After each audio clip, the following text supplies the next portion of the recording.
We are gathered here to pay homage to one of South Africa's most revered sons and leaders, Nelson Mandela.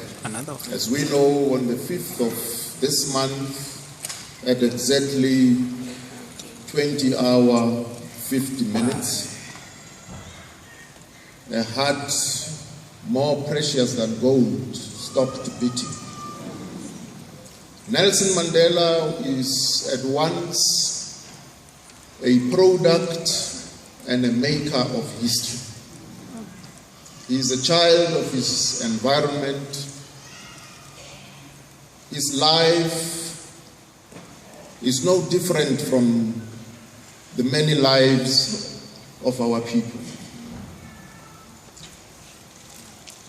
And the circumstances into which he was born could very easily have confined him to the rural village of Tunu, and perhaps he would have raised him to become the local chief at Mvezo. But because God works in his own wonderful ways, he left his home village and relocated to the reef and find a job as a security at the mine. And as fate would have it, he then met Walter Sisulu, who was already running his own business as a real estate agent. And Mandela says he walked into his office of this black man, Walter Sisulu, and was so impressed by the manner in which Walter Sisulu commanded the language of English, and that it was his first experience to walk into an office with a secretary owned and run by a black person. And so he decided on that moment that, well, whichever organization that this man belongs to, I am willing to belong to that organization.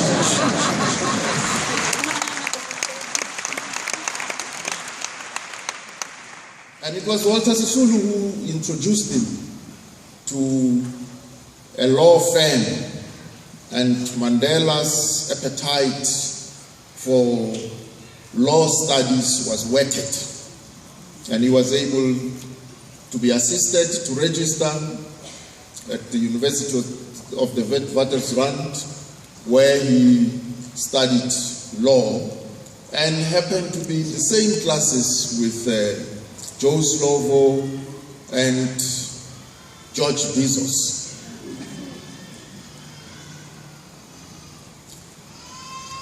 And as a young person in 1944, they formed the ANC Youth League. And there were rebellions at that time in the ANC because of the youth leaguers.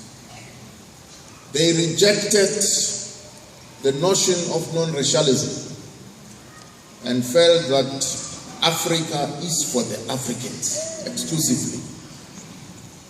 But there were those who had come before them.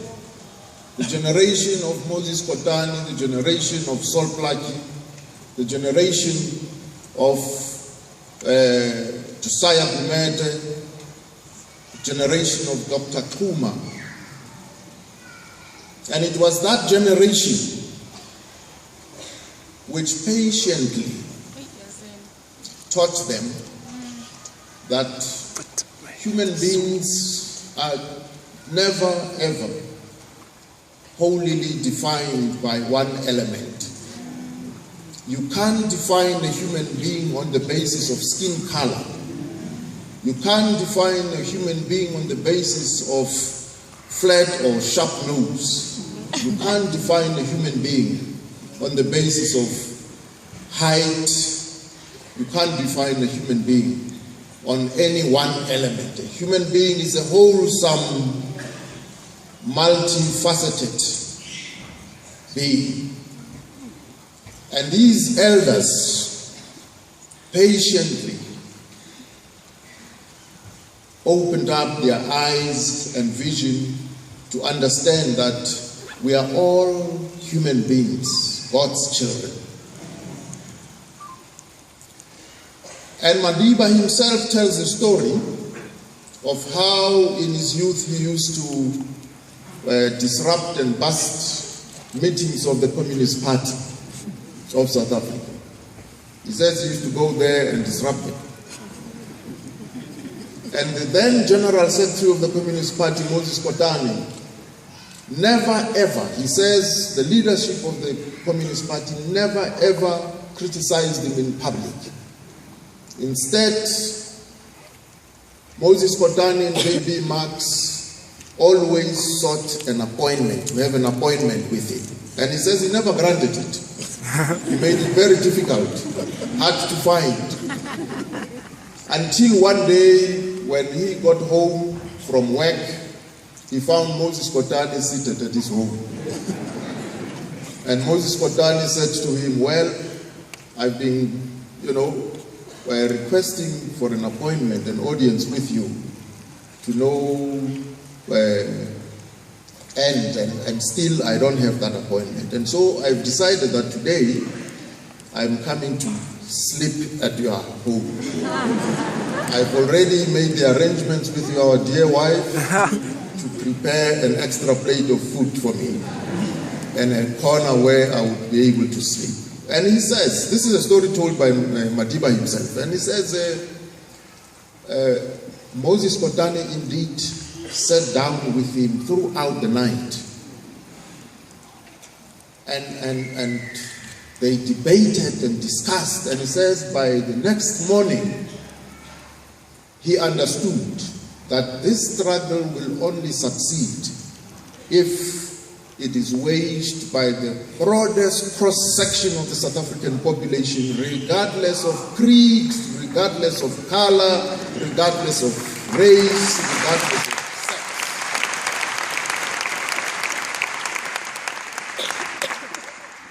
And there was planted the seed of non-racialism, that we are all human beings.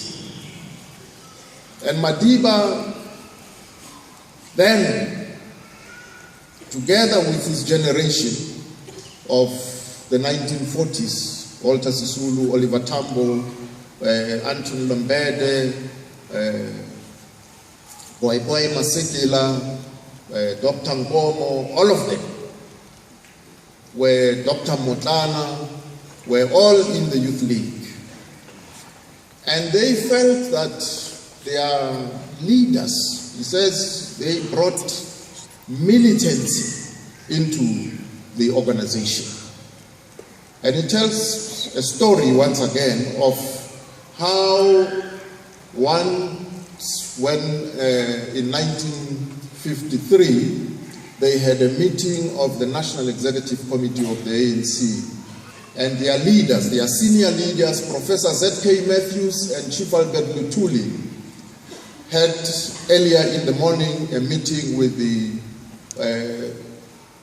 Institute of Race Relations, which was, of course, an organization of white people.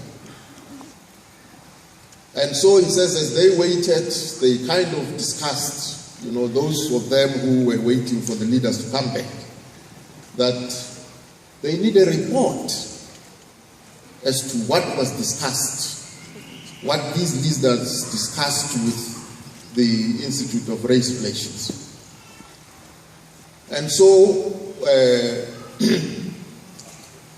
Professor Z.K. Matthews and Chief Albert Lutuli came back. And he says he then, of course, emboldened by the resonance of feeling, because there was a broad consensus that indeed these leaders owe the National Executive Committee a report and an explanation as to what was discussed with the Institute of Race Relations. And so he rose and asked them that, well, you've been to this meeting, we now expect you to report to us. And he says, Professor Z.K. Matthews said, well, no, there wasn't any substantive matters discussed. We just, a chat over tea. And he took offense and insisted that they are owed a report. And he actually said to them, what kind of leaders are you who have confidence in white people and you don't have confidence in your own executive? And he says, Professor Z.K. Matthews then responded to him and said to him, look here, what do you know about white people? Because only yesterday you came to Fort Hare as a youngster in short pants, and I taught you about white people. And he says, Chief Albert Lutuli said, well, if you have no confidence in our leadership, we are prepared to step down. Only then did the penny drop, and he realized that this was a serious matter. And so as they adjourned for tea, he says during the tea break, none of the colleagues and comrades who had agreed, earlier on that these leaders should give them a report, ever spoke to him. He says as everyone was collecting their tea, he was an isolated figure standing all by himself, and the others would walk past him with quickened steps and simply whisper to him that we think you went overboard. And so he shares these stories in order to impart lessons to those of us who were young, that patience pays. Patience pays.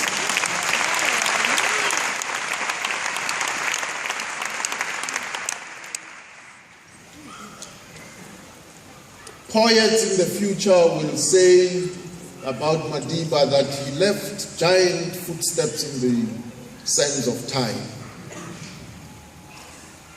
But of course, only a week ago, there was a special official funeral for Reggie September, one of our leaders who just passed on.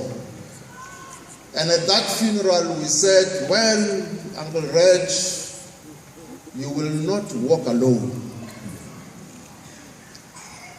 And indeed now, Madiba is right behind Uncle Reg.